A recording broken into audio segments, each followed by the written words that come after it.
Rescued Ohio was founded on August 1st, 2015 by a group of dedicated animal lovers in the central Ohio area. The founders came from various different vocational backgrounds, but they all have one thing in common: the passion to save dogs. Before starting Rescued Ohio, they were previously involved in different aspects of rescue, including fostering, fundraising, coordinating, and training. The mission of this group is to help find homes for unwanted and abandoned dogs and to advocate for the rights of all animals everywhere. Some of Rescued Ohio's proud accomplishments in 2017 include placing 585 dogs into their forever homes, with about 350 of those being puppies. Since our foundation, we have adopted out over 1,200 dogs, helping make that many more families complete. Rescued Ohio provides the best medical care possible, and no dog is adopted until medically cleared by our veterinarians. Because of this, our expenses average $20,000 to $25,000 a month. We certainly wouldn't have it any other way and have a hard time saying no to a dog in need. We'd like to introduce you to just a few of the dogs lucky enough to find their forever family last year.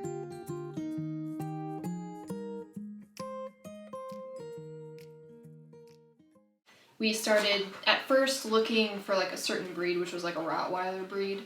And then we went through, like I was looking through sites online and stuff, and I was like, rescue.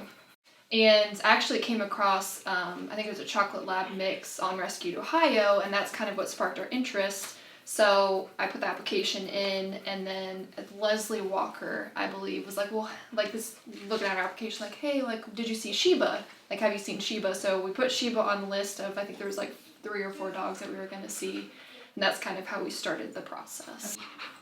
Everyone was friendly, everyone was very helpful, they had a lot of information for us, and it was just a great process.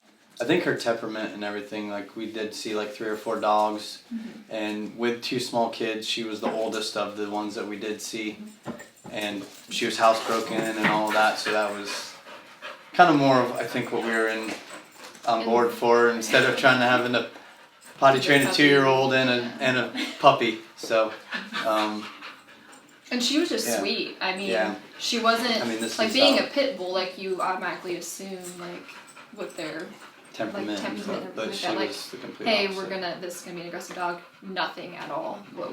She was sweet, friendly, she was energetic, like everything of the opposite that you think a pit bull mix would be. I'm Rebecca Shores. I am the veterinarian at Animal Care Center of Polaris, and we are one of the hospitals that is privileged to work with Rescued Ohio. And we've been working with Rescued Ohio for over a year now, and I've had the privilege of being able to treat some really neat cases. One of them here is with me. This is Ella. Ella has been kind of a long-term patient. I first met Ella when her wonderful foster family found a mass on one of Ella's mammary glands, and unfortunately came back as mammary carcinoma, which is a really aggressive type of cancer in dogs. It's pretty common, unfortunately, to see in dogs that haven't been spayed, and Ella unfortunately hadn't been spayed prior to coming to Rescued Ohio. Throughout Ella's kind of diagnosis, we've worked to kind of determine how far the cancer has spread. Rescued Ohio has been super wonderful as far as allowing us to take x-rays of her chest, making sure that her cancer hasn't spread to her chest, to get an ultrasound to look for invasion into lymph nodes and organs within her body. And unfortunately for Ella, her cancer unfortunately has spread. Ella is a hospice patient, but that doesn't stop her from keeping everybody, including us here, on our toes from everything that she seems to get herself into. So fostering a hospice dog is, some of it's obviously very similar and some is very different.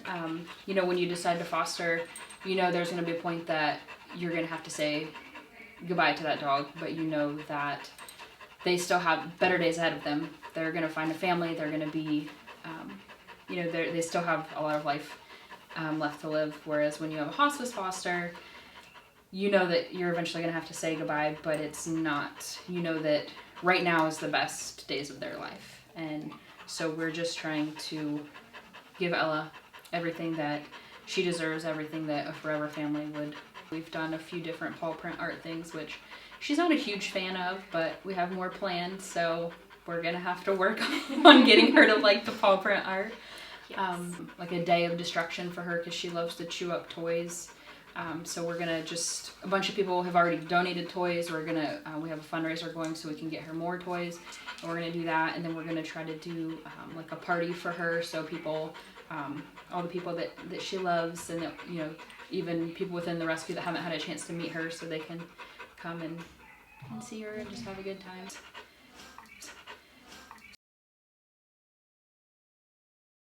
So one of the other patients that has come through here is Rogue. Rogue has kind of had a super long journey of all these guys. So she was a heartworm positive dog, came in with heartworm disease, and we had to, before we could address any of Rogue's other issues that she had, we had to treat her for her heartworm disease first. And then Rogue unfortunately also had some masses on her mammary glands, and when we aspirated those and sent those in, they did come back as cancer. As with Ella that we mentioned earlier, one of the big things to do is to stage these guys, making sure that the cancer hasn't spread to their chest or to any other internal organs, and for Rogue it did not. So we were able to remove the masses that were in Rogue's mammary glands, and she has been doing wonderfully since. We didn't initially apply for her, but when the woman came to our house to do the home test, she kind of stated that they had a coon hound that we could take a look at. So we have another coon hound at home, and we really love them, so we decided to kind of give her a shot. I think she's had so many health concerns throughout the process. Naturally we're worried, how far is that going to go? But no, she fit right in. She's sweet as can be. So no, we had no hesitation.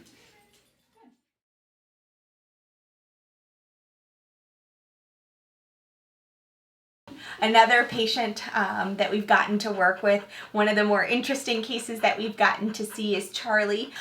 So Charlie came to see us. Charlie was taken or found in a situation where she was tied outside and neglected. And was severely malnourished, but she had an interesting find by her foster mom, which was that her tongue really wasn't working quite well, and she wasn't really able to swallow and would just kind of drool quite frequently. And so we looked in her mouth for any causes within her mouth, for anything from growths to sticks that may have been stuck, and didn't find anything abnormal. We ran a complete panel of blood work tests and even some more obscure tests looking for neuromuscular diseases and some of the things that we don't frequently see. But everything is kind of fair game if you're kind of in a rescue situation. Charlie, we ended up sending over to the good folks at MedVet. She got to see Dr. Fenner, who's a world-renowned neurologist, and she got diagnosed with actually a vitamin deficiency. And because this girl had been tied out for so long and didn't have access to the proper nutrition and food and water, she actually had a deficiency of vitamins. And so once we got her in a situation where we replenished those, got her on good nutrients and treated her, she's done quite well. Well, we had a chocolate lab that had passed away in the middle of the summer, and we were debating whether to get another dog, so we already had 2 other dogs at the house. And my office manager came into the office and said, "Did you see the Max's Mission special that morning on the news and stuff?" And I said I hadn't, and she pulled it up, and we saw the special on it was Brownie at the time. But we call her Charlie now. So we saw the special, and then we applied for her immediately. And I was not even aware that he had done it because I was out of town at the time. And so when I got home, he told me, and I was pretty excited about it. And the next thing that happened was we had a woman come to basically make sure that our home and we were a good fit for Charlie. So she did a home visit to our house and toured our yard and the house, and That seemed to go really well. And when we went to meet her with Tressa, who was her foster mom, and she was wonderful, as soon as we saw her, she just kind of ran to greet us. It's like we knew that we were going to be her new home. So. Yeah, it was a great experience. The process was nice, and like I said, we were nervous. We didn't know it was going to happen for us, and once we met her, and then we told the boys shortly after that we were adopting her, and showed her the videos that we had kept from the segments on television.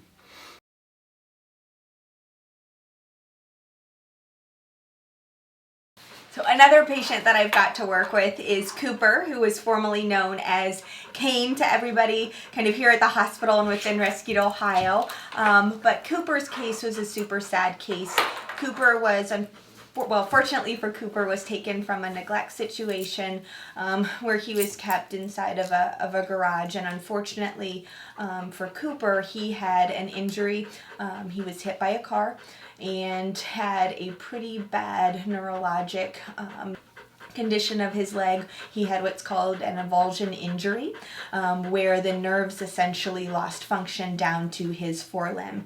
And so because he wasn't able to feel his foot and to use his foot got secondarily infected. And for Cooper, we had to do an amputation because as a salvage procedure, because there was no way to fix and repair the nerve damage that had already been done on Cooper.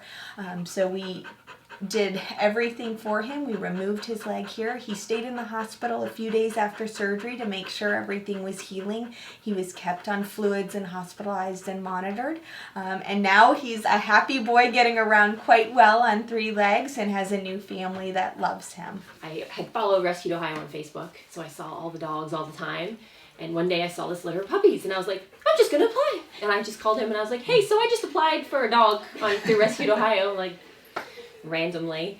So it was a pretty quick process, really. I put in an application, and within a couple days somebody called me actually to do some follow-up, some previous information, and then a couple days after that somebody emailed about a home visit, and we got that scheduled a couple days after that. And then after the home visit, the home visit was when we found out about Cooper, and then after that somebody called me 3 days later. We set up our meet, and then the following Saturday, so it was probably only about 2 weeks, the whole process, and everybody was wonderful. It was a great experience. Right, it had never even occurred to us to think about it when she asked. She was like, she asked us how we would feel about a tripod, and we were both like, no idea. Just had never even thought about it before. But as she said at the time that he had no problems getting around, playing, running around up and down stairs. That was really our only concern. Was just we have a deck and 2-story, and making sure he can get up and down the stairs. And other than that, it's been really easy. It's really been no different. Yes, he wanted to have a dog he could play fetch with, and Cooper he will chase and play fetch all day long, and he cuddles. The first night we brought him home, he slept in our bed with us, and that's where he slept ever since. He just knew what to do. It was like he'd been there the whole time.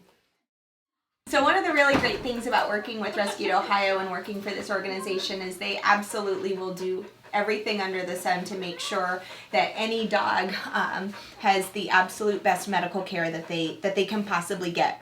Each dog gets a thorough physical exam. They get all of their vaccines updated. Each dog gets checked for heartworm disease, tick diseases, any internal parasites, and they get a thorough nose-to-tail evaluation. If anything checks out, if their teeth need done, if they have a mass, if something doesn't sound right when listening to their heart or lungs, Rescued Ohio will go ahead and allow us to be able to evaluate those dogs. This organization is wonderful as far as putting the care of the dogs and the health of the dog absolutely at the forefront of their mind.